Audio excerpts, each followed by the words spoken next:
Mislim, kamorkoli se obrnem, so sami fantastični pridelki, ki jih imam rada. Tako da bo tudi moja praznična miza vsaj taka. Je pa res, da v zadnjih časih jem malo manj mesa, ampak če bo vmes kakšen dober kos kraškega pršuta z mojega Krasa, tudi ne bo nič takega. To bo presenečenje, naredi pri nas moja žena, za celo družino, tako v tem trenutku ne znam povedati.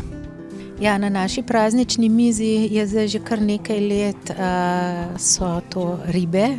Glede na vso količino sladkarij in bom rekla večjih količin hrane, se mi zdi, da je to tista prava izbira, jasno z veliko zelenjave. Običajno veliko solate.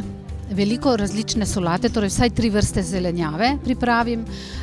Potem seveda obvezno mora biti tudi malo mesa, a ne?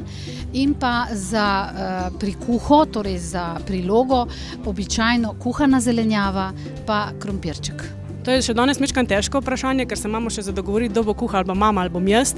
Ampak če bom jaz kuhala, vem, da bo sigurno ena taka velika kura domača, napolnjena od odzadaj z nečem dobrim, okrog pa še marsikaj dobrega. V glavnem, tako kot na vsaki mizi, veliko dobrega, veliko vsega preveč, ampak predvsem bo pa šlo za tisto praznično vzdušje v družini, v krogu najdražjih in da se bomo skupaj veselili nekega lepega druženja. A na praznični mizi se bo pa sigurno znašlo meso, piščanec, tudi verjetno malo pred novim letom kak pršič, tako da tudi kakšna govedina, skratka meso in definitivno meso slovenskega izvora. Vsekakor bom vključila sadje in zelenjavo, od zelenjave pa kislo zelje, ki ga imam doma. Zaenkrat še ne vem, ampak prav gotovo nekaj od teh naših pridelkov sigurno bo.